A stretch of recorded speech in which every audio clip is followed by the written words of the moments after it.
Discussion में कौन सा एक्सरसाइज 1 हो गई थी? अच्छा चालू करनी है। क्वेश्चन नंबर 81 से 81, 82, 83, 84, 85, 86, 87, 88, 89, 90, 91,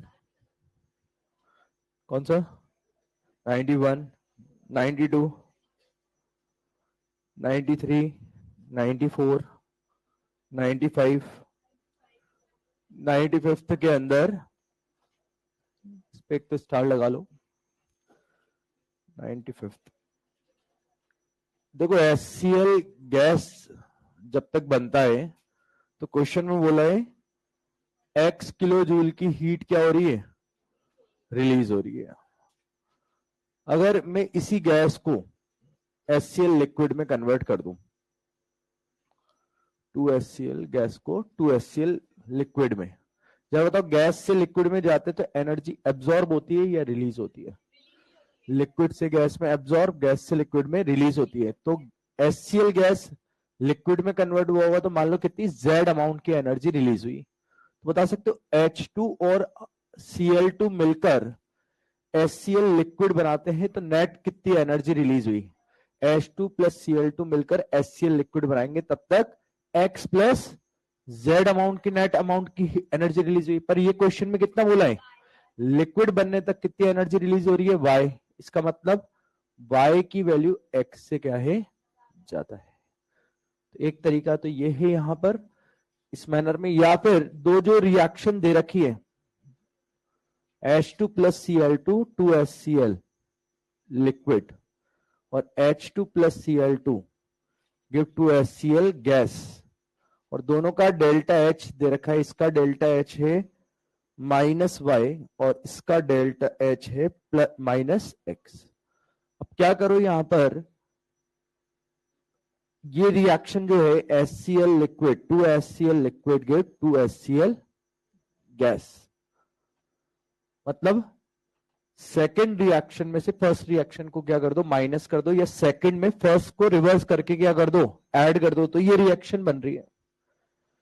सेकेंड वाली रिएक्शन से 2HCl gas as it is आ जाएगा, और फर्स्ट वाले को रिवर्स करोगे तो HCl लिक्विड इधर की तरफ आ जाएगा और H2Cl2 क्या हो जाएगा, कैंसिल। बताओ इस रिएक्शन का डेल्टा H क्या हो जाएगा अबव टू रिएक्शन की हेल्प से? कैसे बनी थी ये रिएक्शन? सेकंड वाली को फर्स्ट के साथ रिवर्स कराए ना, तो बोलो क्या हो जाएगा डेल्टा H, क्या -x plus y, that is y minus x हो जाएगा।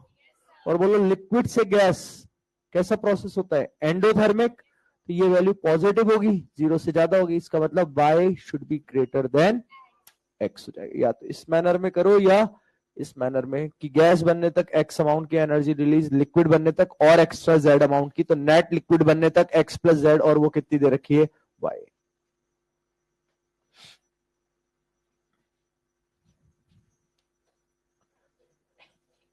इसके बाद 96, 97, 98, 99, 100, 101, 102, 103, 104, 5, 6, 7, 8, 9, 10, 11, 12, 13, 113 के अंदर heat of formation of carbon monoxide दे रखी है, heat of formation of carbon dioxide question में दे रखी है।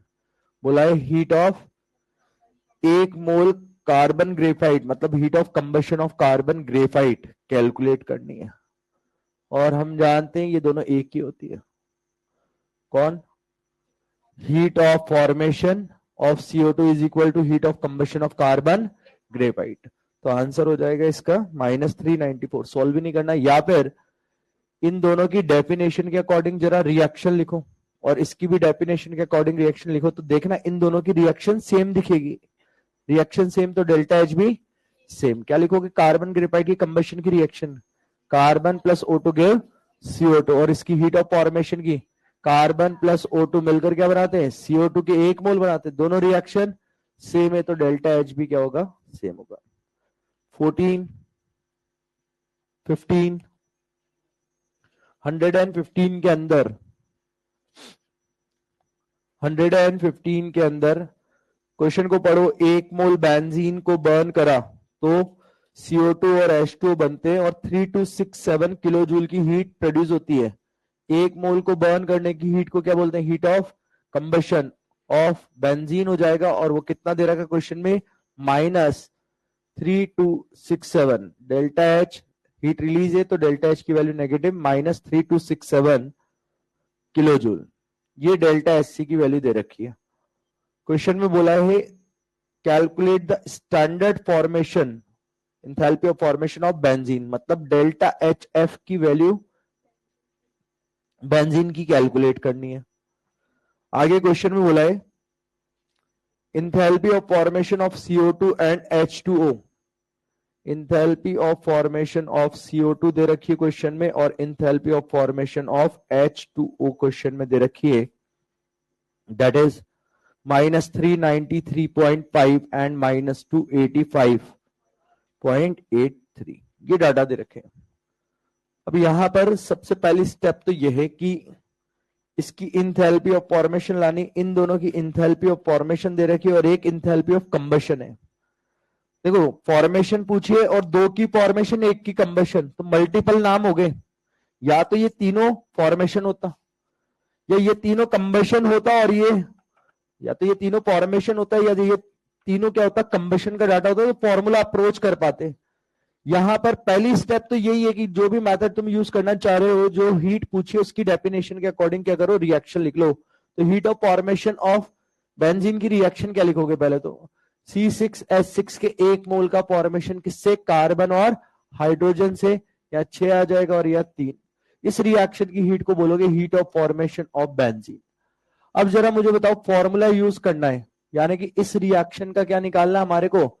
डेल्टा एच आर निकालना है। वही डेल्टा एच आर इस रिएक्शन का कहलाएगा heat of formation. Delta H are के 3 फॉर्मूले हैं, एक तो बॉन्ड एनर्जी वाला, और बॉन्ड एनर्जी के तो कोई डाटा है नहीं तो वो तो अप्रोच नहीं करेंगे। नेक्स्ट बोलो इन तीनों के बारे में क्वेश्चन में क्या दे रखा है? इसकी कुछ भी नहीं दे रखी, इसके बारे में कुछ भी नहीं दे रखा, इसके बारे में इसकी हीट ऑफ कंबशन जरूर दे रखी। इसका डेल्टा एच एफ तो पूछा है, डेल्टा एस सी भी दे रखा है। अगर डेल्टा एच आर वाला फॉर्मूला यूज करते हो, delta S C reactant minus delta S C product, उसके लिए फिर इन दोनों की डेल्टा एस सी की वैल्यू इसकी भी जरूरत पड़ेगी। और वो क्वेश्चन में दे रखे नहीं दे रखे? दे रखे। Formation of CO2 he combustion of carbon graphite होती है and formation of H2O he combustion of H2 होती है। पर मैंने क्या कहा, ये दिमाग में हमारे नहीं आया पॉइंट, तो जरा मुझे बताओ इसके बारे में डायरेक्टली देखे तो कोई डाटा क्वेश्चन में नहीं दे रखा, तो फिर यहाँ फॉर्मूला अगर सोचने में दिक्कत आ रही है तो फिर क्या करो? हेस लॉ में जाओ। बोलो ये तो बनाना ही था टारगेट रिएक्शन। जो हीट दे रखी है उनकी भी डेफिनेशन के अकॉर्डिंग क्या करो? रिएक्शन। बोलना जरा कंबशन ऑफ बेंजीन की रिएक्शन, कंबशन ऑफ बेंजीन।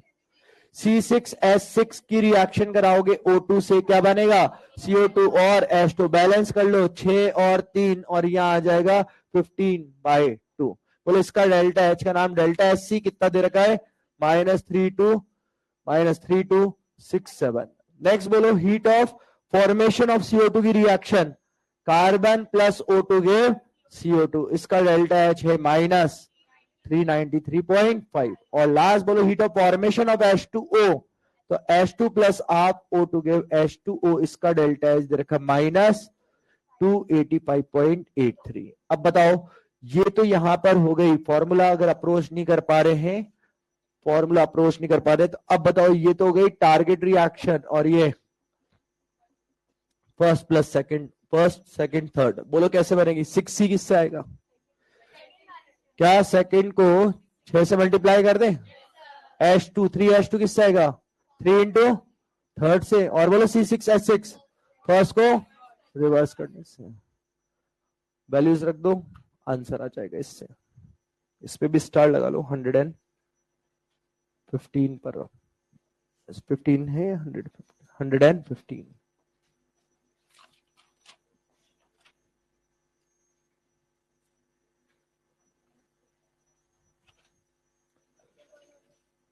हाँ, इसके बाद देखो 116, इस पे भी स्टार लगाओ।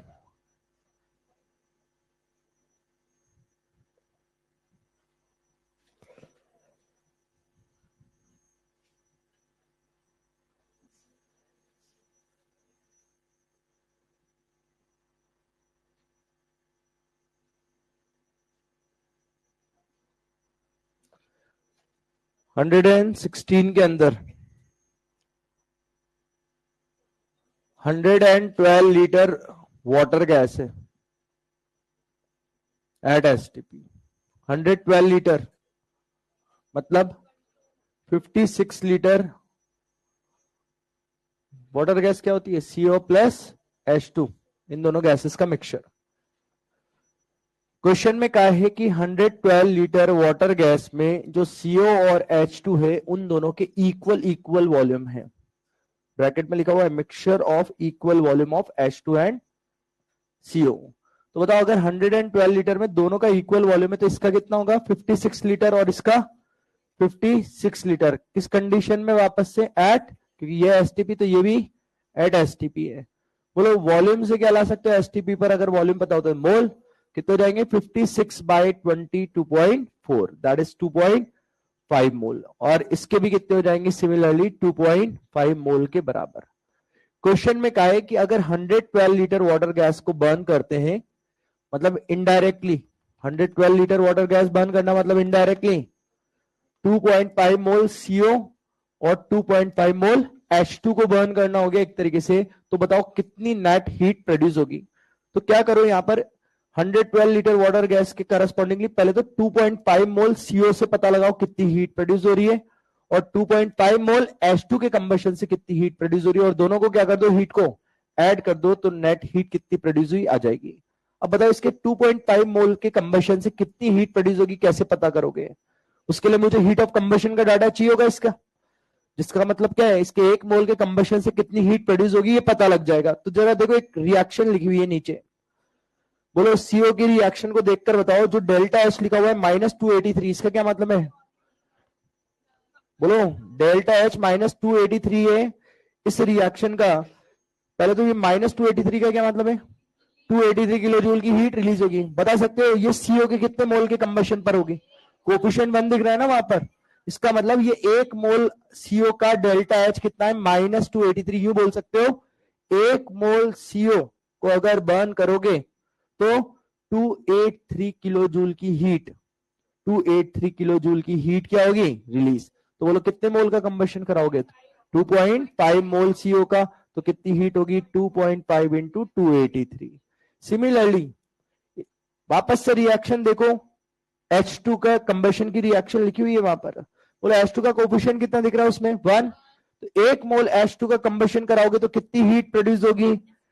241.8 किलो जूल की हीट क्या होगी? प्रोड्यूस होगी। तो बोलो 2.5 मोल का कंबशन कराओगे H2 का तो कितनी हीट होगी? 2.5 इंटू 241.8। इन दोनों को क्या कर दो? ऐड कर दो, तो वाटर गैस के 112 लीटर से कितनी हीट रिलीज हुई कैलकुलेट होकर आ जाएगी। 117 में 117 क्वेश्चन के अंदर क्वेश्चन में कहा है a person requires 2870 kilocalorie of energy to lead a normal daily life. If heat of combustion of canned sugar is -3149, then his daily consumption of sugar is। देखो हीट ऑफ कंबशन का data जो दे रखा है cane sugar का, उससे ये पता लग गया पहले तो कितनी दे रखी वैल्यू? -1349 kilo calorie. पर मोल। इसका क्या मतलब होता है हीट ऑफ कंबशन का, कि 1 मोल कैन शुगर का कंबशन कराओगे, बोलो 1 मोल कैन शुगर का कंबशन कराओगे तो कितनी हीट रिलीज होगी, 1349 किलो कैलोरी की हीट रिलीज होगी। 1349 किलो कैलोरी की हीट रिलीज होगी। मतलब अगर बॉडी में इतनी एनर्जी रिक्वायर है तो कितना कैन शुगर का अंदर बॉडी में कंबशन होना पड़ेगा, इतने का। इसका मतलब इतना कंज्यूम करना पड़ेगा तुम्हारे को, उल्टा बोलना पड़ेगा यहां पर, क्योंकि एनर्जी पता है, कैन शुगर के बारे में डाटा पता करना है। इतने हीट तब रिलीज होगी 1349 किलो कैलोरी की जब 1 मोल कैन शुगर हमने कंज्यूम कर लिया होगा बॉडी में और उसका कंबशन हो गया होगा।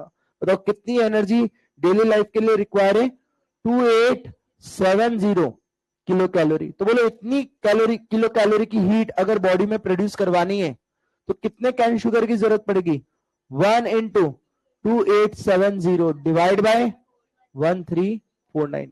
ये क्या आ गए, मोल्स ऑफ कैन शुगर जो तुम्हें कंज्यूम करने हैं। बोलो मोल आ गए तो मास कैसे निकालोगे, मास कैसे निकालोगे, इनटू 342 से और क्या कर दोगे, इस आंसर को मल्टीप्लाई। तो मास, क्योंकि मास की टर्म में पूछा है तो आंसर मास में आ जाएगा।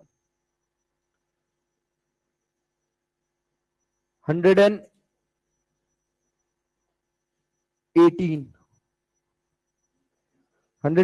में तो 3 रिएक्शन की डेफिनेशन के अकॉर्डिंग यही क्वेश्चन है इस पैटर्न का। सबसे पहले तीनों की डेफिनेशन के अकॉर्डिंग क्या करो, रिएक्शन लिख लो, और लास्ट वाली जो है टारगेट रिएक्शन जिसका डेल्टा एच पूछा उसकी रिएक्शन लिखनी नहीं, ऑलरेडी दे रखी है। तो सबसे पहले इनकी डेफिनेशन के according reaction, heat of formation of H2O, H2 plus half O2 give H2O, इसका डेल्टा एच क्वेश्चन में दे रखा है -68.3। Heat of combustion of C2H2, C2H2 plus O2 give 2CO2 plus H2O, इसका भी डेल्टा एच क्वेश्चन में दे रखा है।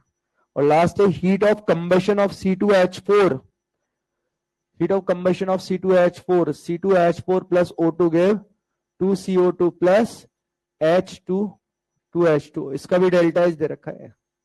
और टारगेट रिएक्शन क्या है, C2H2 plus H2 give C2H6। कैसे बनेगी ये रिएक्शन, यह आएगा किससे, सेकंड से, यह आएगा फर्स्ट से, और यह आएगा थर्ड को रिवर्स करने से। तीनों को ऐड कर दो, टारगेट रिएक्शन बन गई, आंसर आ जाएगा।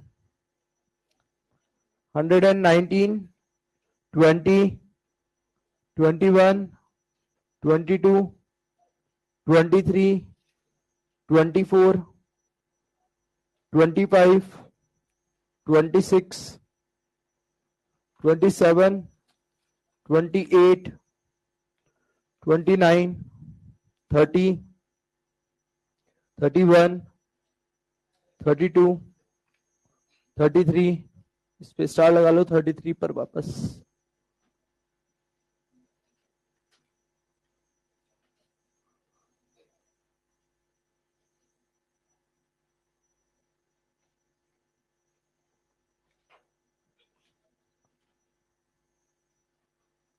वन 133 पे स्टार लगा लो, ये भी एक अच्छा क्वेश्चन है। सबसे पहले तो यहां पर बॉन्ड डिसोसिएशन एनर्जी दे रखी है H2 की और N2 की। बॉन्ड एनर्जी ऑफ N2 दे रखा है क्वेश्चन में 941.8 और बॉन्ड एनर्जी ऑफ H2 दे रखा है 436 के बराबर।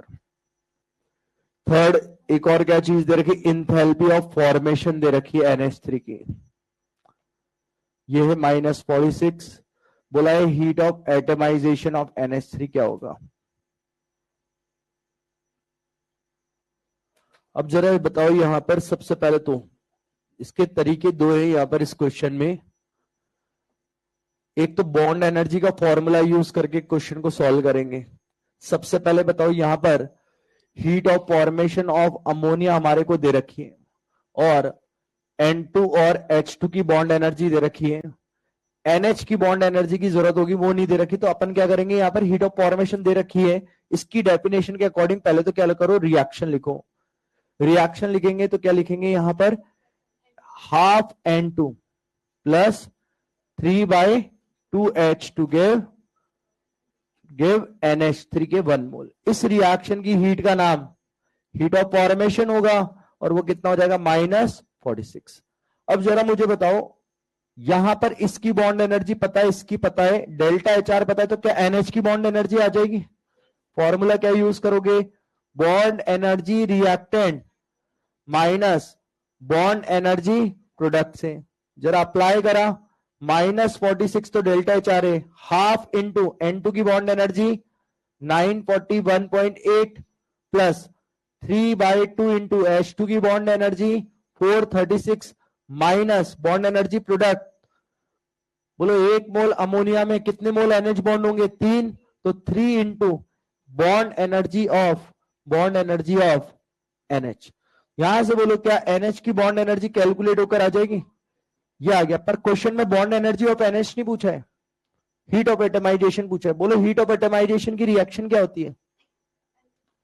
NH3 की हीट ऑफ एटमाइजेशन, NH3 के 1 मोल को किसमें N+3H गैस, गैसियस एटम में डिसोसिएट कराने के लिए जो एनर्जी रिक्वायर्ड होती है, बता सकते हो? 1 मोल NH3 का मतलब, 1 मोल NH3 का मतलब क्या 3 मोल NH बॉन्ड को तोड़ने के लिए एनर्जी हो गई? क्योंकि अगर मुझे NH3 के 1 मोल को गैसियस एटम में सेपरेट करना, तो 1 मोल NH3 का मतलब 3 मोल NH बॉन्ड को तोड़ना है एक तरीके से।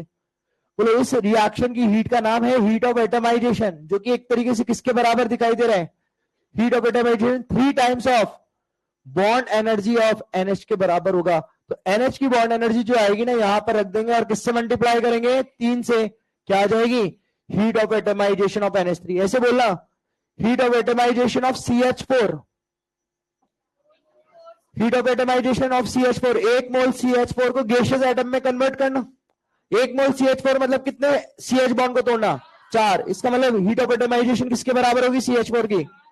4 इंटू CH की बॉन्ड की एनर्जी को मल्टीप्लाई करते हो ना, 4CH, हीट ऑफ एटमाइजेशन आ जाएगा। बोलो H2O की हीट ऑफ एटमाइजेशन, H2O की heat of atomization 2 times the bond energy of OH bond हो जाएगा। मतलब OH की बॉन्ड एनर्जी को 2 से मल्टीप्लाई कर दो, heat of atomization of H2O calculate होकर आ जाएगा।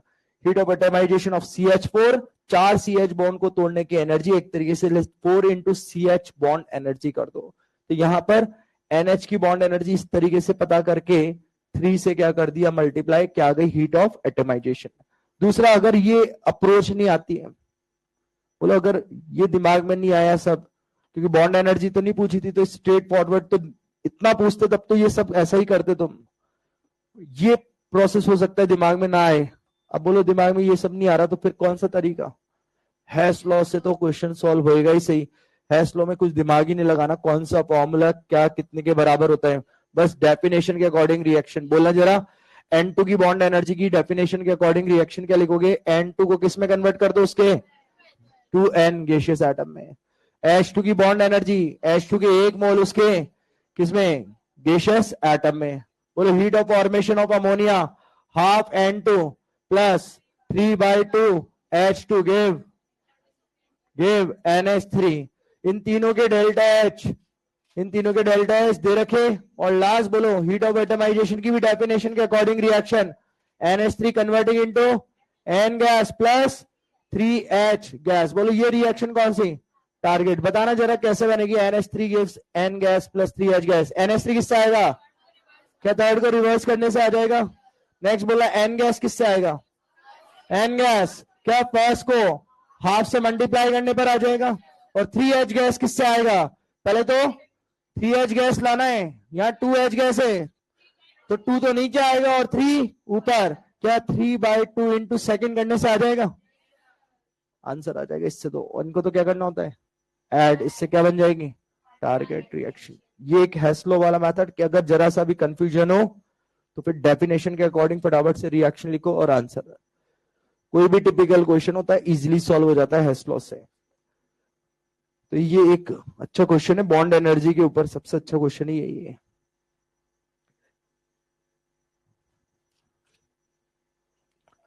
वन 34 35 35 के अंदर पहले OH को तोड़ने की एनर्जी कितनी लगी भाई? H2O के अंदर कितने OH बॉन्ड होते हैं? 2। जरा डाटा देखो यहां पर किस तरीके से दे रखा है, एक साथ सारे OH बॉन्ड तोड़ रखे हैं H2O के, या स्टेप बाय स्टेप? बोलो स्टेप बाय स्टेप में पहली स्टेप में OH को तोड़ने की एनर्जी कितनी लगी? 498। दूसरे को तोड़ने की टोटल कितनी लगी? बोलो टोटल कितनी लगेगी? 498 प्लस 428। 498 प्लस 428, ये टोटल एनर्जी लगी। इससे कितने मोल बॉन्ड? एक। अरे पहले को तोड़ने में इतने, दूसरे को तोड़ने में इतनी, तो टोटल एनर्जी कितने मोल बॉन्ड तोड़े इससे? 2 मोल OH बॉन्ड को तोड़ने में इतनी एनर्जी लगी, एक को तोड़ने में बाय 2 कर दो आंसर। और एक को तोड़ने वाली एनर्जी को ही क्या बोलते हैं? Bond energy. 36, 37, 38, 39, 40, 41, कौन सा 40, 140 के अंदर 2 रिएक्शन दे रखी। पहली वाली का डेल्टा H है -297 और दूसरी का है डेल्टा H -300.5।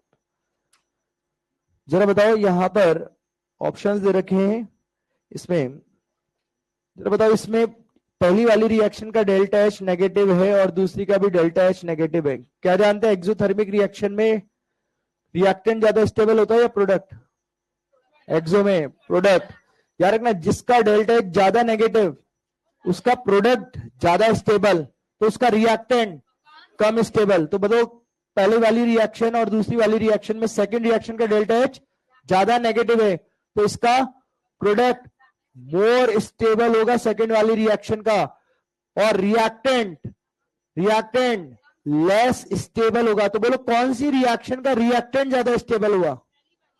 पहली वाली रिएक्शन का। इसका मतलब रोम्बिक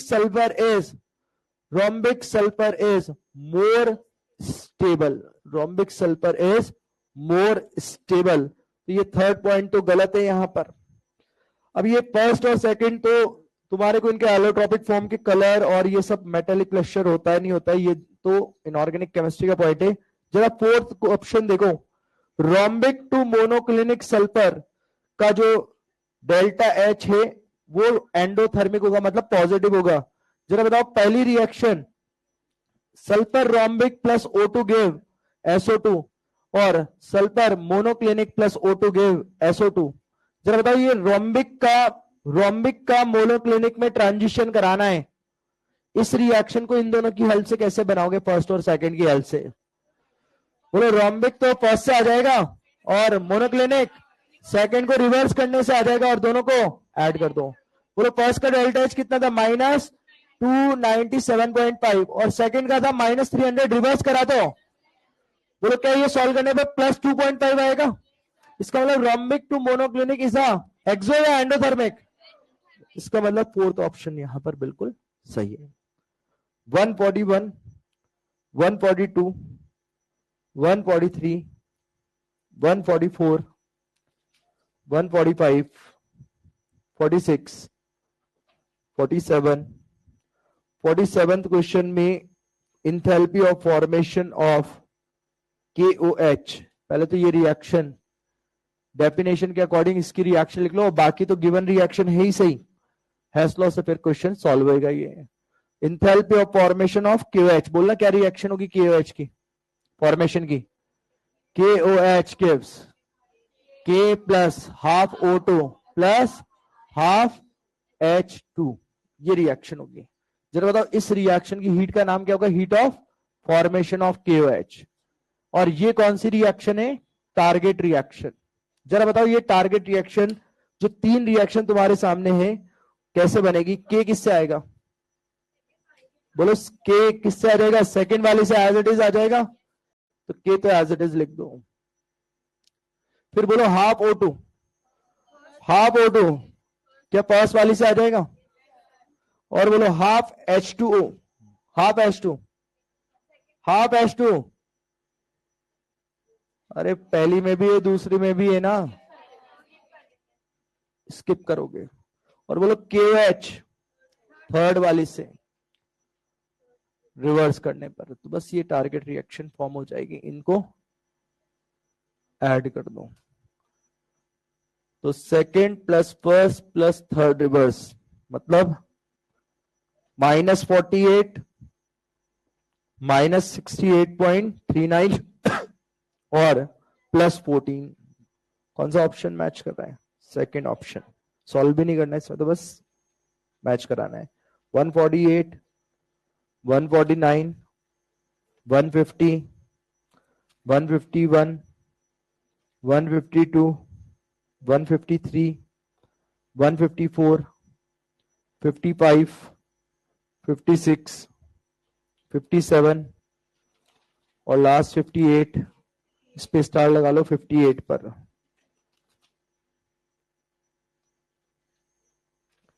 एक 135 पे भी लगा लेना। 135 H2 वाला जो पूछा था ना, ये पॉली एटॉमिक मॉलिक्यूल के अंदर OH की बॉन्ड एनर्जी निकाली है। लास्ट देखो 158। सिमिलर क्वेश्चन एम्स में पूछा था इस तरीके से। अगर मान लो तुम्हारे को कोई रिलेशन लिख कर दे दें, जैसे मैं यहाँ दो ऑप्शन चेक करके बता रहा हूं। पहला है जैसे heat of formation of CO is equal to half of heat of formation of CO2, ऐसा बोला है। अब ये रिलेशन करेक्ट है या नहीं है, तो क्या करना है इसमें, इस टाइप के क्वेश्चन में जैसा क्वेश्चन में बोला है ऑप्शन के अंदर, उनकी डेफिनेशन के अकॉर्डिंग क्या करो, रिएक्शन लिख लो। अगर दोनों साइड रिएक्शंस मैच कर जाएगी तो गिवन रिलेशन बिल्कुल क्या है, करेक्ट है। और अगर रिएक्शन ही मैच नहीं कर रही तो इसका मतलब गिवन रिलेशन करेक्ट नहीं है। जैसे for example heat of formation of CO की डेफिनेशन के अकॉर्डिंग बताओ रिएक्शन लिखोगे तो क्या लिखोगे? Carbon plus half O2 give CO के 1 मोल। ऐसे बोलो heat of formation of CO2 के करस्पॉन्डिंगली रिएक्शन क्या लिखोगे? Carbon plus O2 give CO2 पर हाफ डेल्टा F बोला तो यहां हाफ से मल्टीप्लाई, तो यहां भी हाफ से मल्टीप्लाई करोगे। बोलो क्या ये जो ऑप्शंस बोले थे ये दोनों इक्वल है, तो क्या इन दोनों के करस्पॉन्डिंगली रिएक्शन सेम दिख रही है? क्या क्या अंतर दिख रहा है? CO आ रहा है या हाफ CO2 है, या कार्बन के 1 मोल या कार्बन के हाफ मोल, दोनों रिएक्शन सेम नहीं है, तो ये रिलेशन जो दिया है ये गलत होगा। इसी तरीके से जरा फोर्थ ऑप्शन को और चेक कर रहा हूं मैं, बाकी फिर सेकंड और थर्ड ऑप्शन तुम चेक कर लेना। वो फोर्थ ऑप्शन में heat of formation of CO is equal to क्या बोला है? Heat of combustion of carbon graphite minus heat of combustion of carbon monoxide. अब जरा क्या करो, वापस से बोलना जरा, लेफ्ट हैंड साइड वाला क्या बोला है? Heat of formation of CO reaction बोलना, carbon plus half O2 give CO। Next बोलना जरा heat of combustion of carbon, heat of combustion of carbon की करस्पॉन्डिंगली रिएक्शन बोलना, क्या लिखोगे? Carbon plus O2 give CO2। Next बोला heat of combustion of carbon monoxide, carbon monoxide की heat of combustion, तो CO के कोफिशिएंट कितना रखना है? 1। 1 मोल CO का कंबशन कराओ, O2 से रिएक्शन कराओगे, क्या बनेगा? CO2। और बैलेंस करने के लिए यहाँ हाफ। और क्या बोला इन दोनों का? इन दोनों का क्या बोला है क्वेश्चन में? सब्ट्रैक्शन। तो इन दोनों को सब्ट्रैक्ट करोगे तो बोला सब्ट्रैक्ट करने पर रिएक्शन क्या बनेगी? क्या CO2 से CO2 कैंसिल हो जाएगा? O2 और हाफ O2 से क्या आ जाएगा इधर? Half O2। नेक्स्ट इधर क्या आया? 0। इधर क्या आया? 0। और कार्बन माइनस CO, बोलो ये माइनस CO उधर ही आएगा, तो क्या carbon plus half O2 give CO बन जाएगी रिएक्शन? बोलो क्या दोनों रिएक्शन सेम है? इसका मतलब ये गिवन रिलेशन जो था heat of formation of CO, इन दोनों का डिफरेंस होता है, ये करेक्ट रिलेशन है। इसी मैनर में सेकंड और थर्ड ऑप्शन इस मैनर में अटेम्प्ट कर सकते हो। बाकी 2 और 3 नेक्स्ट क्लास में डिस्कस करेंगे।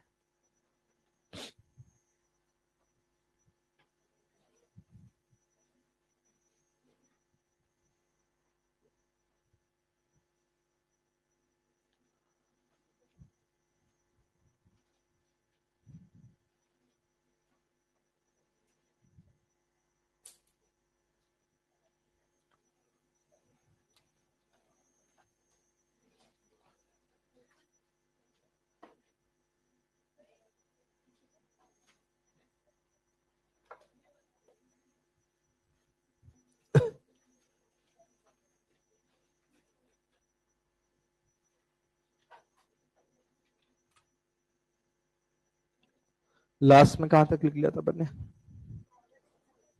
फॉर्मूले लिख लेते इसमें दो, मोलर मास, एक्चुअल मास और मेथड्स टू कैलकुलेट नंबर।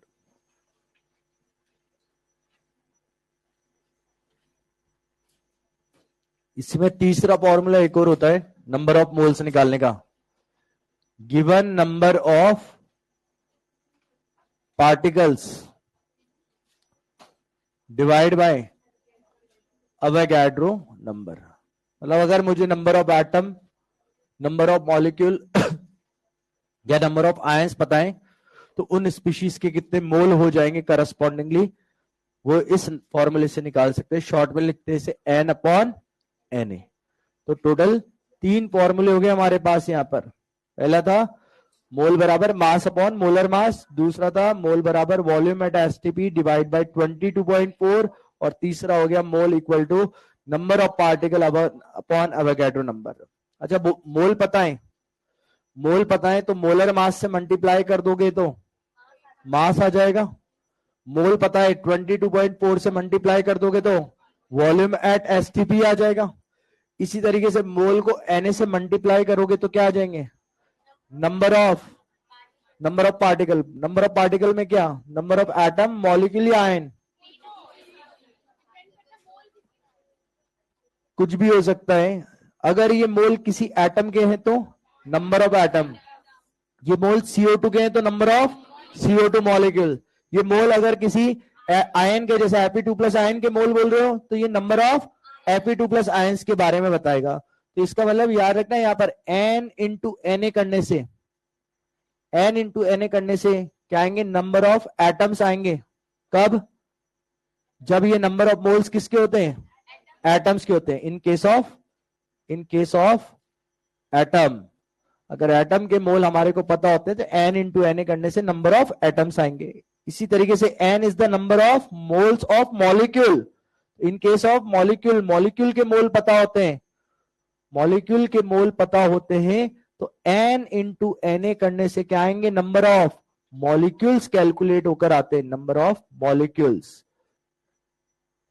और हम जानते हैं मॉलिक्यूल जो होता है बनता किससे? एटम से। तो in case of molecule number of atom भी पूछ लेते हैं, तो कैसे निकालते हैं? n into Na into atomicity.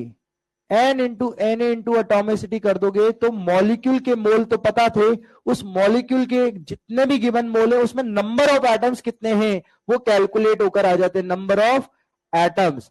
In case of molecule, in case of atom तो n इंटू Na करने से क्या आएंगे? Number of atom. In case of molecule n into Na करने से नंबर ऑफ मॉलिक्यूल, और मॉलिक्यूल में एटम्स और पूछते तो n इंटू Na इंटू क्या कर दो? एटॉमिसिटी। What is atomicity? एक मॉलिक्यूल के अंदर जितने नंबर ऑफ एटम्स प्रेजेंट होते हैं उसी को क्या बोलते हैं? उसकी एटॉमिसिटी। जैसे फॉर एग्जांपल CO2 की एटॉमिसिटी 3 हो जाएगी। तो बताओ, अगर CO2 के 5 मोल हैं तो number of molecule of CO2 5Na।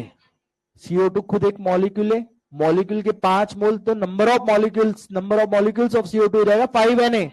पर अगर मैं बोलूं 5 मोल CO2 के अंदर कितने नंबर ऑफ एटम्स होंगे? 5 इंटू Na इंटू 3 कर दोगे एटॉमिसिटी से और मल्टीप्लाई।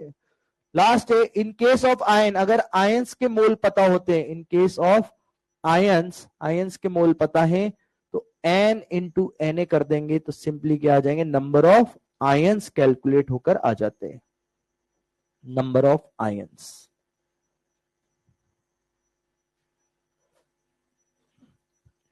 तो मोल कंसेप्ट में अभी जो हम बेसिक कैलकुलेशन के जो क्वेश्चन, वैरायटी ऑफ क्वेश्चन देखेंगे, तो उसमें तरीका एक ही है। कुछ भी क्वेश्चन में पूछा है और डाटा कुछ भी दे रखा है तो पहली स्टेप है क्या? कैलकुलेट कर लो, मोल पता कर लो। क्योंकि मोल आने के बाद फर्दर हम कोई सी भी दूसरी चीज कैलकुलेट कर सकते हैं। मोल एक तरीके से ब्रिजिंग का काम करता है। जैसे मान लो हमारे को लेट से नंबर ऑफ पार्टिकल पता है और वॉल्यूम एसटीपी पर गैस का पता करना है, तो पहले नंबर बाय अवोगाड्रो नंबर करके क्या निकाल लोगे? मोल। और मोल को किससे मल्टीप्लाई कर दो? 22.4 से, तो क्या आ जाएगा? वॉल्यूम।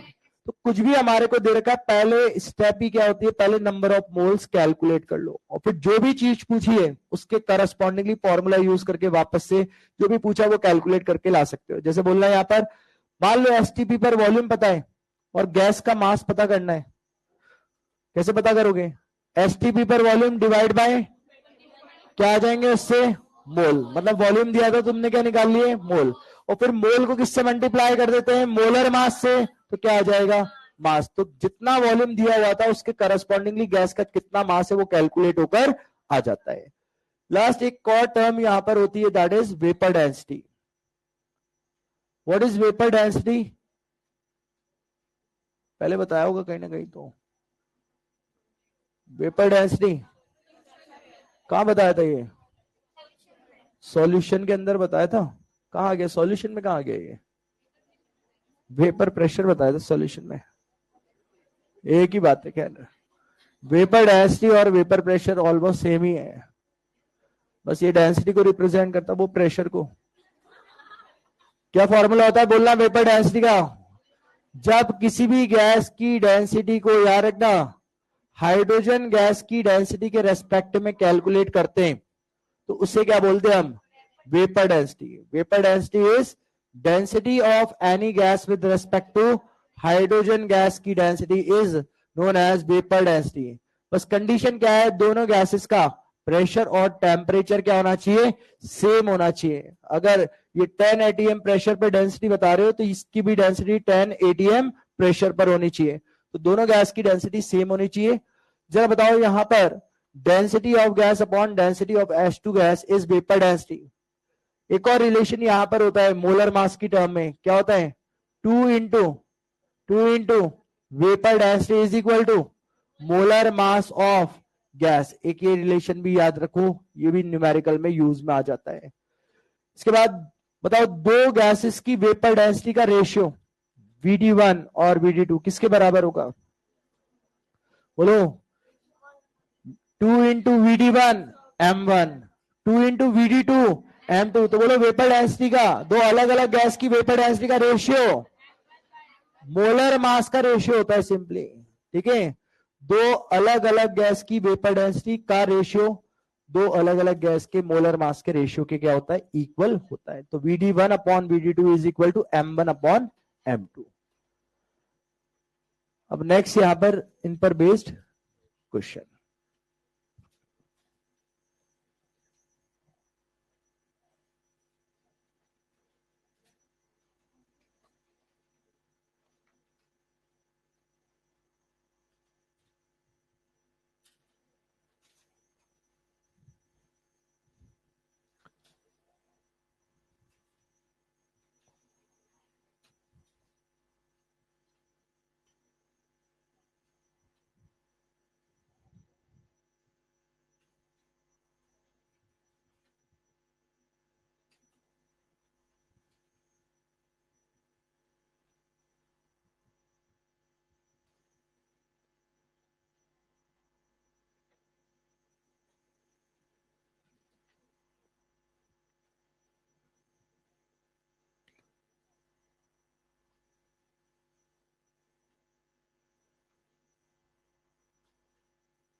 पहला क्वेश्चन है calculate the mass of SO2 gas which occupy 5.6 litre at STP।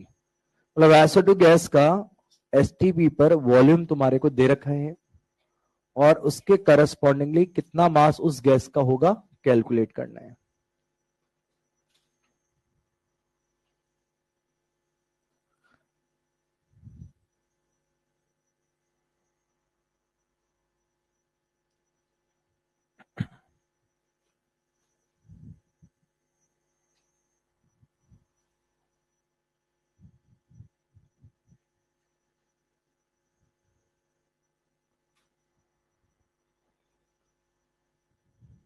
हो गया पहला।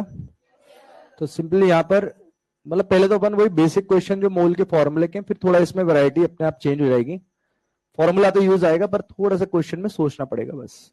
Mass of SO2 gas which occupy 5.6 litre of volume at STP। तो वॉल्यूम पता है STP पर कितना 5.6 लीटर। तो यहां पर पहले मैं मोल निकाल लेता हूं वॉल्यूम एट STP बाय 22.4 से। सॉल्व करेंगे 5.6 डिवाइड बाय 22.4 दैट इज 1/4 मोल। अब मोल आ गए, मोल आ गए तो मास कैसे लाते हैं, मोल बराबर मास अपॉन मोलर मास। तो मोल इंटू मोलर मास कर दोगे तो क्या आ जाएगा मास। मोल कितने 1/4, मोलर मास कितना SO2 गैस का 64। तो यहां से आ जाएगा आंसर 16 ग्राम के बराबर।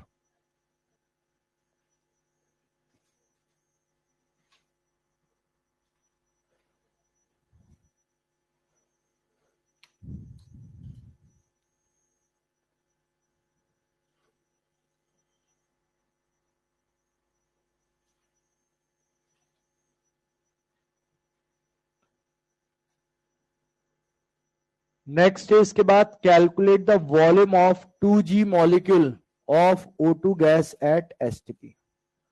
2G मॉलिक्यूल, ग्राम मॉलिक्यूल का क्या मतलब होता है मोल। इसका मतलब O2 गैस के number of moles, O2 gas के हमारे को 2 मोल दे रखे हैं ऑलरेडी।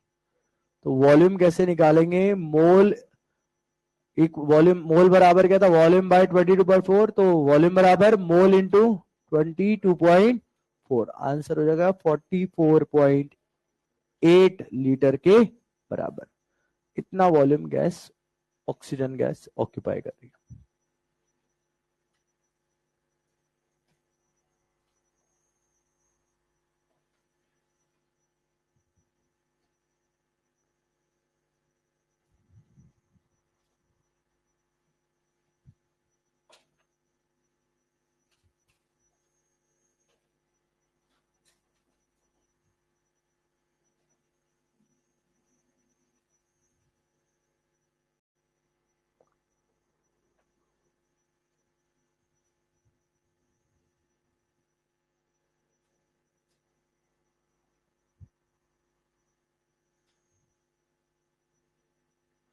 नेक्स्ट क्वेश्चन बोलो calculate the number of atoms, molecules, hydrogen atoms के number in 3.42 gram cane sugar. तो पहले तो क्या करो यहां पर कैन शुगर के मास से क्या निकाल लो मोल्स।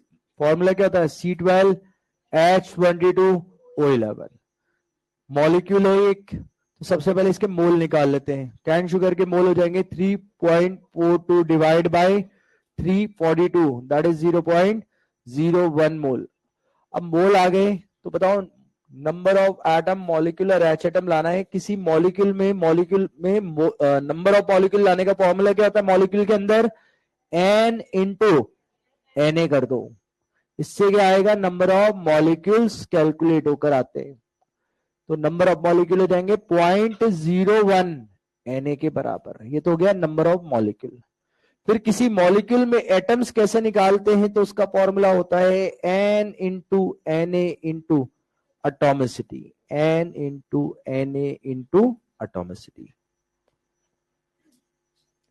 जरा बताओ यहां पर मोल तो हमारे पास है 0.01 इंटू Na, एटॉमिसिटी कितनी है इसकी तो 12 प्लस 22 प्लस 11 45 हो जाएगा यहां से। तो ये हो जाएगा यहां पर 0.45 Na के बराबर।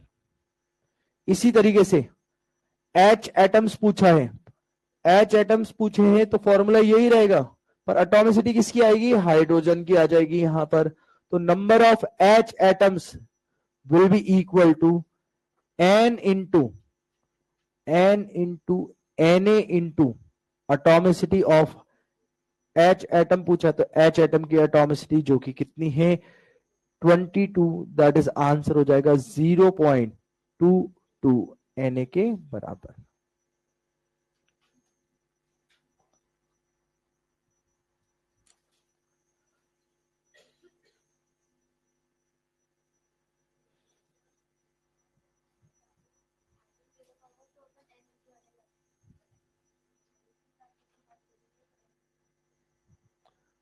मतलब अगर जैसे 2 मोल मैग्नीशियम के हैं और 2 मोल O2 के हैं और दोनों में ही नंबर ऑफ एटम पूछे हैं, दोनों में ही नंबर ऑफ एटम, यहां मैग्नीशियम के एटम और यहां ऑक्सीजन के एटम हमसे पूछे हैं। अब यहां पर तुम फॉर्मूला दोनों में ही भला ऐसे n into N into atomicity लगा दो, उससे आंसर तो हमेशा सेम ही आएगा। बोले यहां लगाया, वैसे तो ये कौन है, ये मोल किसके, एटम के। एटम के केस में नंबर ऑफ एटम कैसे लाते, n into N A, that is 2Na। पर तुमने यहाँ n into N into atomicity इसमें भी लगा दिया, तो 2 इंटू एन इंटू एटोमिसिटी कितनी दिख रही है 1, तो भी आंसर तो वही आएगा 2Na। ऐसे बोलो O2 क्या होता है, एटम या मॉलिक्यूल, मॉलिक्यूल। मॉलिक्यूल में एटम कैसे लाते हैं, n into Na into atomicity 2, answer हो जाएगा 4Na। बट सिंस ये मैग्नीशियम खुद एक एटम है और उस एटम के मोल पता है, तो atoms in case of atom, अगर एटम के मोल पता होते हैं तो एटम कैसे लाते हैं, n इंटू Na करने से, तो 2Na आंसर आ जाता। फिर भी तुमने यहाँ n into Na into atomicity कर भी दिया तो भी आंसर तो सेम ही रहेगा उससे। नेक्स्ट क्वेश्चन देखो, vapour density of diatomic gas दे रखी है 14 और 1.4 ग्राम डाई एटॉमिक गैस में नंबर ऑफ मॉलिक्यूल और एटम पूछा था। सिमिलर क्वेश्चन AIPMT में पूछा था, पर वहां एटम्स और मॉलिक्यूल नहीं, वहां तो सिंपल बस मोल ही पूछे थे, मोल निकालने थे। मास दे रखा था, mass divide by molar mass कर दोगे तो क्या आ जाएंगे, मोल्स आ जाएंगे। और एक बार ऐसा भी आया हुआ है 2 मोल डाई एटॉमिक गैस, मोल ही दे रखे थे, 2 मोल डाई एटॉमिक गैस में नंबर ऑफ एटम पूछे थे, डाई एटॉमिक गैस में नंबर ऑफ एटम्स पूछे थे और 2 मोल दे रखे थे, तो बोलो number of atom 2 into Na into, बोलो डाई एटॉमिक गैस की एटॉमिसिटी कितनी 2, आंसर 4Na के बराबर। तो डाई एटॉमिक गैस के मोल दे रखे थे और नंबर ऑफ एटम्स उसमें पूछा था। अभी तो फिलहाल यहाँ पर थोड़ा चेंज कर रखा है, क्या, एक तो वेपर डेंसिटी की टर्म में बात हो रही है, बोलो वेपर डेंसिटी से क्या करोगे, मोलर मास निकाल लोगे ना, 2 into vapour density is molar mass, तो मोलर मास कितना आ जाएगा 2 इंटू 14, दैट इज कितना आ जाएगा 28 के बराबर। ये तो आ गया मोलर मास। अब जरा बताओ मोल कैसे निकाल लोगे गैस के, मोल कैसे निकालोगे, 1.4 डिवाइड बाय 28, दैट इज कितना आ जाएगा 1/20 मोल्स या फिर 0.05 मोल। अब बोलो मोल पता है, बोलो डायटोमिक गैस क्या है, एटॉमिक गैस या molecular gas, molecular gas. Diatomic मतलब जैसे X2 या जो भी है, CO हो सकती है, N2 हो सकती है, 28 है ना मोलर मास, तो N2 भी हो सकती है और CO भी हो सकती है, दोनों का मॉलिक्यूलर वेट कितना होता है 28 ही होता है। अब अगर एक डायटोमिक गैस एक मॉलिक्यूलर गैस है मतलब, तो बोलो किसी मॉलिक्यूल के क्या बताएं मोल, नंबर ऑफ मॉलिक्यूल लाने, नंबर ऑफ मॉलिक्यूल लाने, तो क्या फॉर्मूला n इंटू Na कर दो, कितना आ जाए, इसमें थोड़ी एटॉमिसिटी करोगे, वो तो एटम निकालते वक्त करनी होती है, मॉलिक्यूल में तो n इंटू Na, बोलो कितना हो जाएगा 0.05 Na के बराबर। और एटम्स निकालने का क्या फॉर्मूला है, n into Na into atomicity, n into Na into atomicity, कितना हो जाएगा 0.05 Na इंटू डायटोमिक गैस की एटॉमिसिटी 2, ऐसे ट्राइएटॉमिक गैस होता तो 3 हो जाता, 0.1 Na के बराबर।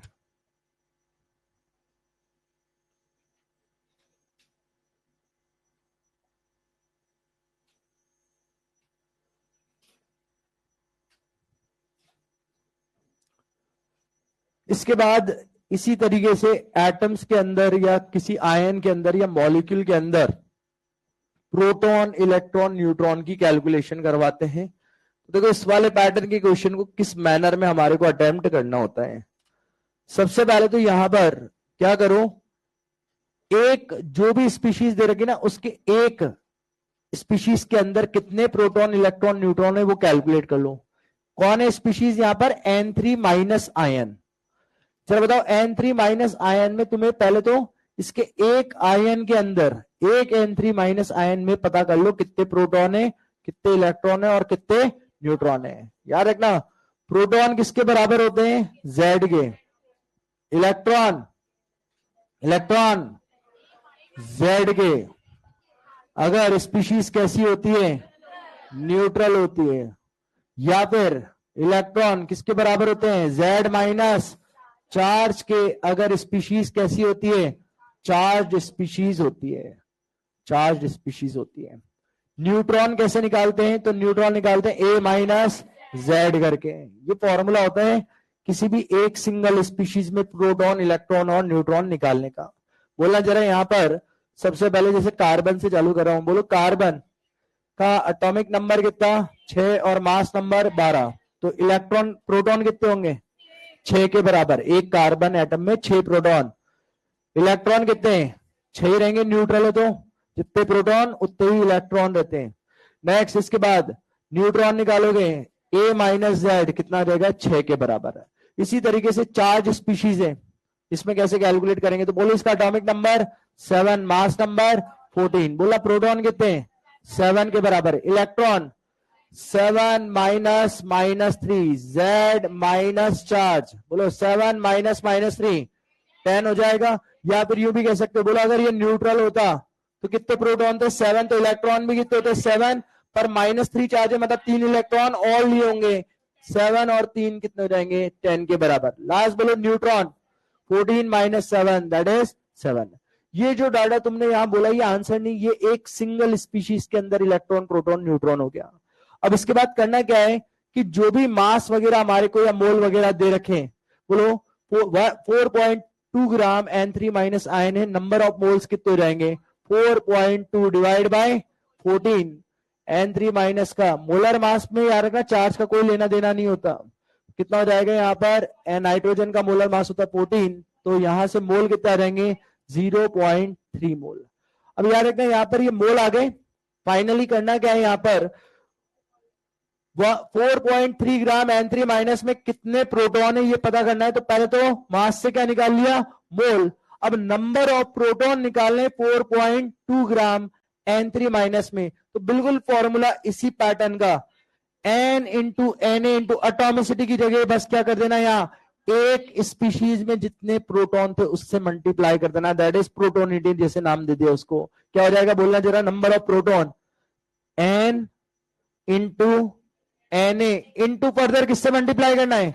सिंगल स्पीशीज में जितने प्रोटॉन थे उससे और मल्टीप्लाई कर दो, यहां पर फाइनल आंसर आ जाएगा, दैट इज 2.1 Na। इसी मैनर में बोलना जरा इलेक्ट्रॉन निकालना है। फाइनली कैसे निकालोगे? N इंटू Na इंटू, बोलो सिंगल स्पीशीज में कितने इलेक्ट्रॉन थे? 10, तो यहां लिख देंगे 10, दैट इज आंसर हो जाएगा 3Na। और लास्ट बोलना जरा नंबर ऑफ न्यूट्रॉन कितने हो जाएंगे? 0.3 into Na into single species में जितने न्यूट्रॉन थे 7 से मल्टीप्लाई कर दिया, आंसर 2.1 Na के बराबर। इसी तरीके से बोलो जरा यहां पर ये सिंगल कार्बन एटम का डाटा था, बोलो 24 ग्राम कार्बन में, 24 ग्राम कार्बन में कितने इलेक्ट्रॉन, प्रोटॉन, न्यूट्रॉन होंगे? 24 ग्राम कार्बन मतलब 2 मोल। तो बोलो प्रोटॉन कितने जाएंगे? 2 into Na into 6, 2 into Na into 6 हो जाएंगे। इसी तरीके से न्यूट्रॉन भी 2 इंटू Na इंटू 6। या इनका सम पूछ लेंगे, इनका सम पूछ लेंगे। तो पहले बोलो सिंगल में सम कितना था? कार्बन में सिंगल में सम कितना था? 18। तो बोलो 24 ग्राम में इनका सम कितना हो जाएगा? 2 इंटू Na इंटू सिंगल में जितना डाटा था ना उससे बस मल्टीप्लाई, यानी कि 18 से मल्टीप्लाई कर देंगे, 36 Na क्या हो जाएगा? Sum of proton, electron, neutron in 24 gram carbon. Next जरा एक क्वेश्चन इसी पर सेम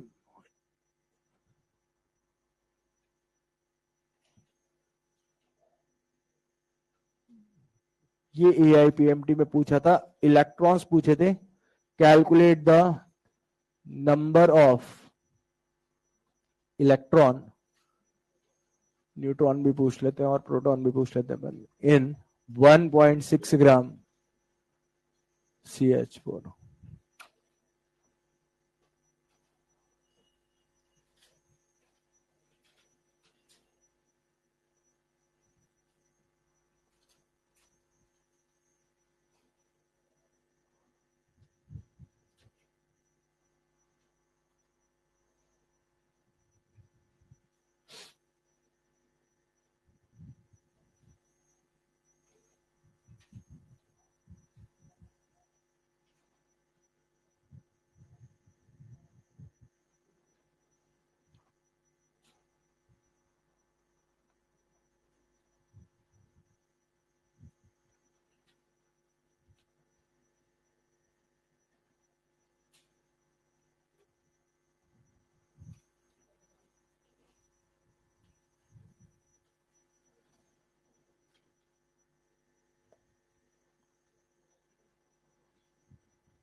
तो सिंगल CH4 में एक मॉलिक्यूल CH4 का अगर होता है तो उसमें पहले इंडिविजुअली पता कर लो कितने प्रोटॉन, इलेक्ट्रॉन और न्यूट्रॉन है।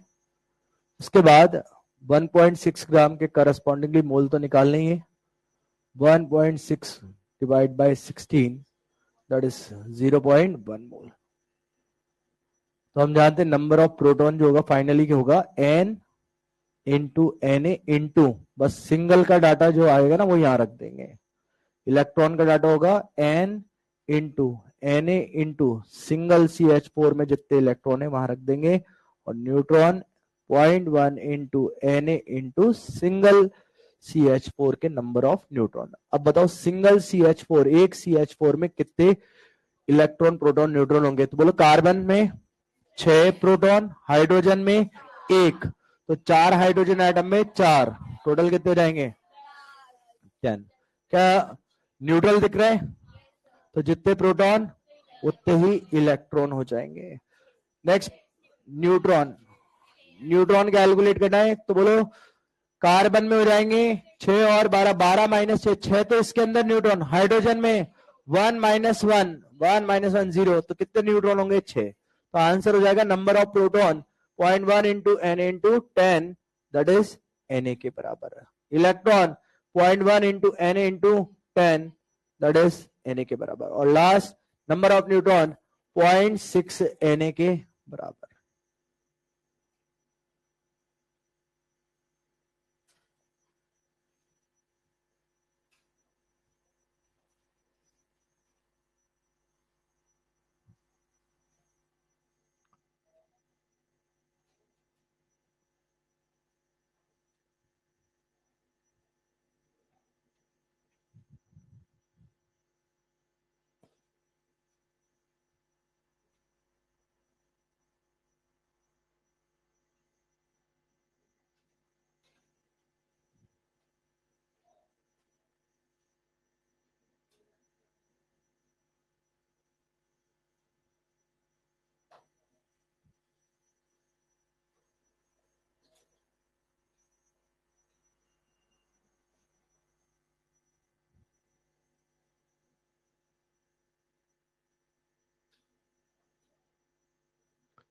नेक्स्ट क्वेश्चन है, volume of one drop of water is 1.8 ml, find the number of atoms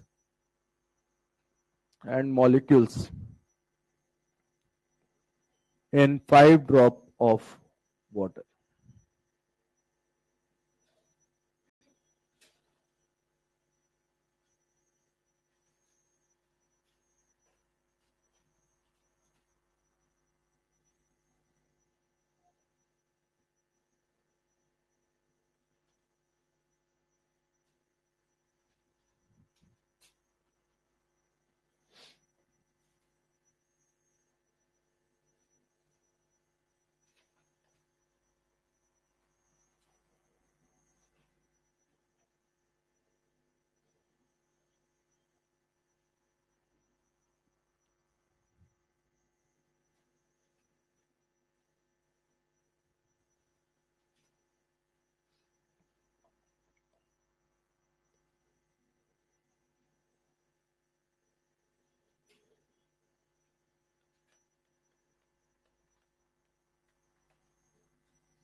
क्या आंसर आएगा? 0.5 Na है। मॉलिक्यूल कितने आएंगे? 0.5 Na और एटम 1.5 Na। देखो एक ड्रॉप वाटर, एक ड्रॉप का वॉल्यूम कितना है? 1.8 ml। तो बोलो 5 ड्रॉप में कैलकुलेशन करनी है तो 5 ड्रॉप का वॉल्यूम कितना हो जाएगा? 1.8 इंटू 5 ml। अब बताओ वॉल्यूम पता है तो मोल कैसे लाएंगे? 22.4 से या 22,400 से? याद रखना यहां डेंसिटी लगाओगे फॉर्मूले में, वॉल्यूम से मास लाना है। पहली बात तो डायरेक्ट वॉल्यूम से मोल नहीं आएंगे, वॉल्यूम से पहले क्या लाओगे? मास लाओगे। याद रखना यहां पर ये H2 क्या है? गैस है या लिक्विड है? जिंदा कैसे हो? पानी पे तो जिंदा हो। पानी क्या होता है? गैस पीते हो रोज। H2 क्या होता है? लिक्विड। लिक्विड के ऊपर वो फॉर्मूला नहीं लगता 22.4 वाला। क्या करते हैं लिक्विड या सॉलिड में? अगर वॉल्यूम पता है तो क्या करता है? डेंसिटी का कंसेप्ट यूज करके density equal to mass upon volume से डेंसिटी और वॉल्यूम की हेल्प से क्या निकाल लेते हैं? मास।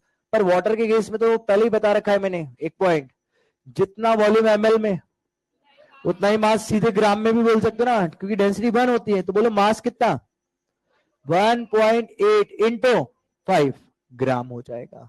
यानी कि 5 ड्रॉप वाटर का जो मास है वो कितना हो जाएगा? 1.8 इंटू 5 ग्राम हो गया। तो सिंपल सा लॉजिक है, जितना वॉल्यूम एमएल में उतना वॉल्यूम ग्राम में। 1.8 ग्राम एक ड्रॉप का मास होता तो 5 ड्रॉप का 1.8 इंटू 5 ग्राम मास हो जाता। अब बोलो मास तक पहुंच गए। 5 ड्रॉप का मास कितना है पानी का पता लग गया, तो मोल कितने होंगे? 1.8 इंटू 5, ये तो मास था, डिवाइड बाय मोलर मास 18। बोलो कितना आ जाएगा यहां से? ये आ जाएगा 0.5 मोल के बराबर। अब मोल तक पहुंच गए तो आगे तो वही है। बोलो H2O एक मॉलिक्यूल होता है, नंबर ऑफ मॉलिक्यूल का फॉर्मूला क्या होता है? N into Na। तो 0.5 Na। और नंबर ऑफ एटम्स लाने हैं तो N into Na into atomicity. 0.5 into Na into atomicity 1.5 Na के बराबर।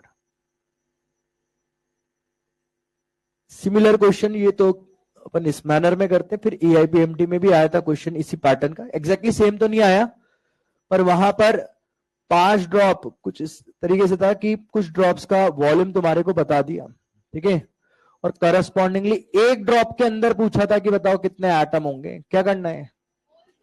पहले तो बोलो 5 ड्रॉप का वॉल्यूम बता दिया, क्या करोगे? अब एक ड्रॉप के अंदर का डाटा पूछा ना, तो पहले तो 5 ड्रॉप का वॉल्यूम पता है तो एक ड्रॉप का वॉल्यूम पता कर लो, V/5 करके हो जाएगा। अच्छा वॉल्यूम जितना एमएल में उतना ही मास ग्राम में, डिवाइड बाय मोलर मास से क्या आ जाएंगे? Mole. Mole into Na into atomicity करने से फर्दर क्या आ जाते हैं? एटम। मतलब इसी का रिवर्स मैनर में आया था क्वेश्चन, लॉजिक सेम था। नेक्स्ट क्वेश्चन देखो इसके बाद।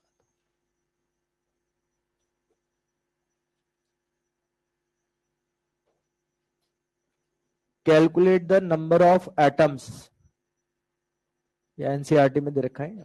Calculate the number of atoms in first 52 gram helium, second 52 U helium.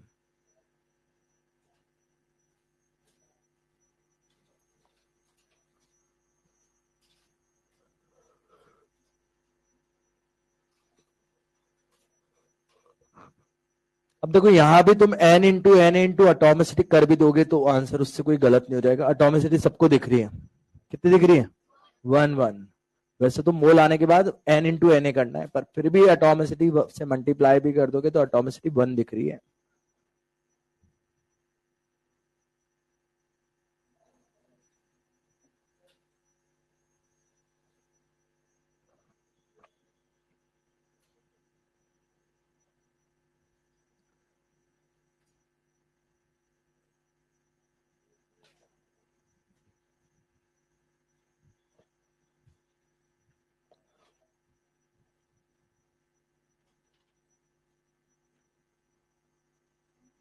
तो सबसे पहले फर्स्ट वाले पार्ट में मोल निकाल लो। 52 ग्राम हीलियम का मोलर मास, हीलियम का मोलर मास कितना होता है, इसका एटॉमिक मास कितना होता है 4, तो यहां आएगा 52 डिवाइड बाय 4, कितने मोल हो गए 13 मोल। तो number of atoms n into Na, वैसे तो n इंटू Na करना है, पर किसी ने n into Na into atomicity इसमें लगा दिया तो भी आंसर तो वही आएगा, 1 दिख रही है ना अटोमिसिटी, 13 Na। सेकेंड पार्ट में बोलो 13 52 U का क्या मतलब होता है AMU, 52 AMU हीलियम। अब बताओ यहां पर मोल लाने के लिए क्या करना है, ये मास किस में, पहले तो बोलो AMU में, मास किस में होना चाहिए ग्राम में, या तो इसको ग्राम में कन्वर्ट कर लो, कैसे लिख सकते हो 52 इंटू 1.67 इंटू 10 की पावर -24, या फिर 52 बाय Na ग्राम भी तो लिख सकते हो, AMU को मिटाकर 1 बाय Na ग्राम भी लिखा जा सकता है, तो 1 सेकंड में ग्राम में कन्वर्जन हो जाएगा। अब बताओ मास किस में आ गया ग्राम में, फर्दर तो आगे फिर वही मेथड है, मोल निकाल लो पहले, क्या हो जाएगा 52 बाय Na, ये तो हो गया मास इन ग्राम, डिवाइड बाय 4 इसका मोलर मास। बोलो यहां से ये आगे कितने 13 बाय Na मोल्स आए, अभी ध्यान रखना ये 13 बाय Na के आगे मोल। तो पहले AMU में मास था उसे ग्राम में कन्वर्ट कर लिया, आइदर 52 बाय Na ग्राम लिखो, या जो तुम बोल रहे हो 52 इंटू 1.67 इंटू 10 की पावर -24 ग्राम, ग्राम में कन्वर्ट करने के बाद मोलर मास से डिवाइड करा, मोल आगे। अब next further number of atoms लाने हैं, तो मोल पता है किसी एटम के, तो number of atom latte n into Na, तो 13 बाय Na इंटू Na कर दो, आंसर आएगा इसका 13, उसका था 13 Na और इसका है 13 के बराबर।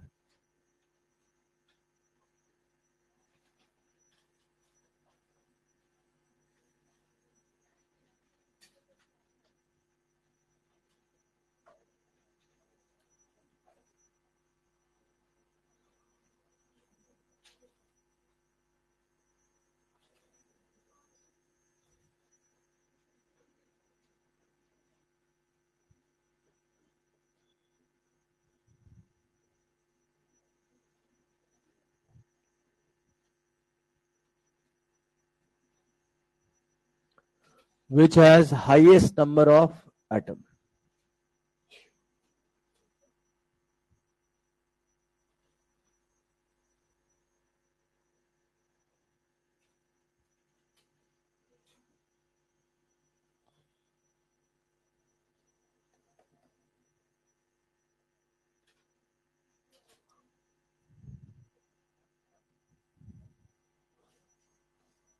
आंसर आएगा इक्वल, सब में बराबर नंबर ऑफ एटम्स आएंगे।